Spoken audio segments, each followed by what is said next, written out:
All right, Jason, we're at Comic-Con again. Yes, we are. We are here with another DC animated film. Yeah. You are the Dark Knight, once again, returning to the role. Well, yeah, but this is my first time as Batman in a standalone at San Diego Comic-Con. Right. It's kind of a big deal for me. It's a big deal, and it's also a big deal because it's Batman Hush. This is a title people have been waiting for. This is an iconic modern classic that we've made here. So, I mean, you've done this so many times that I imagine that sometimes it does feel like they bleed into one another. What made this one sort of stand out in your mind? What was different than all the other times stepping into the recording booth to be Batman?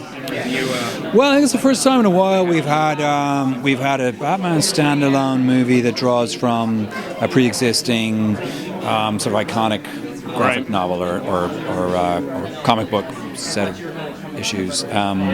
So obviously Batman and Son became Son of Batman. Also we brought in some Court of Owls stuff. Yep. And other than like some Justice League titles, I think that was like the last time we had a big old juicy Batman standalone. So the fact that it's this one, that it's Hush, and the fact that they've decided that Hush is going to be part of this continuity is really exciting to me. I mean, they could have done like a Killing Joke job with it, which would have been great too.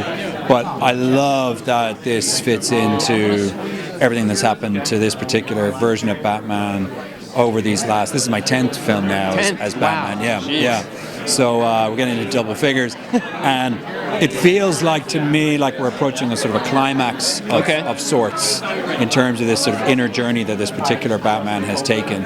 I mean, you could argue in the graphic novel that he's so close to Tim Drake that he was like a father. Sure, yeah. And that he was in pain since Tim Drake went away. I don't want to give any spoilers, but in this version, Damian is his Robin, and Damian's still around. So while he makes an appearance, I don't know. I get the feeling that there's still some unfinished business there with Bruce and Damian. Okay. And storyline-wise, there's some stuff to play out. Some meat, yeah. But that's not what happens in this. This is a pretty faithful adaptation. We take a few diversions from the original. It's a different medium. Obviously, it's an animated feature film as opposed to a graphic novel. And there'll be certain characters people would be really pleased to see, certain characters people would be disappointed not to see. Okay.